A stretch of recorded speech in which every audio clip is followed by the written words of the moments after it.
សូមជូនរឿងទន្សាយឆ្លាតនិងខ្លាលោភលន់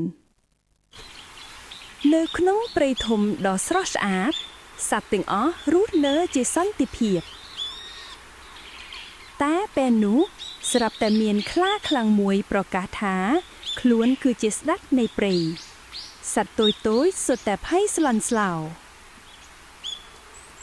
ខ្លាបញ្ជាសត្វទាំងអស់ឲ្យនាំអាហារមកថ្វាយវារាល់ថ្ងៃសត្វទាំងនោះមិនអាចប្រឆាំងបានតែគោរពដោយការភ័យខ្លាចក្រឡេកមើលទន្សាយបាននិយាយថាតែត្រូវធូរដោយម្ដេចដើម្បីសង្គ្រោះមិត្តភ័ក្តិរបស់គេសត្វសេកព្យាយាមជួយគិតផ្លូវបញ្ចប់ខ្លាអាក្រក់នោះទន្សាយបានទៅជួបស្ដេចខ្លាដោយមិនភ័យខ្លាចសោះវាប្រាប់ខ្លាថាមានសត្វខ្លាផ្សេងទៀតចង់សាកល្បងអំណាចរបស់វា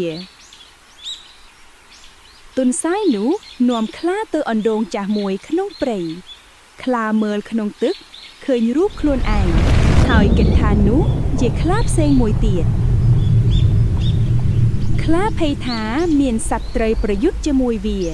ដូច្នេះវាក៏លោតចូលក្នុងអណ្ដូងស្លាប់បាត់ទៅ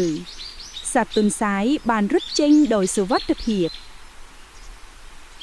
ព្រឹកបន្ទាប់ព្រៃស្ងប់ស្ងាត់ឡើងវិញសត្វទាំងអស់រីករាយនឹងគោរពសត្វទន្សាយសត្វទាំងអស់យល់ថាបញ្ញាធ្វើឲ្យជីវិតមានសន្តិភាពជាងកម្លាំងពួកគេអង្គុយញ៉ាំផ្លែឈើដោយសប្បាយរីករាយព្រៃបានស្រស់ស្អាតឡើងវិញសត្វរស់នៅក្នុងសន្តិភាពនិងចូលចិត្តជួយគ្នាពីរឿងនេះយើងបានរៀនថាបញ្ញានិងចិត្តល្អ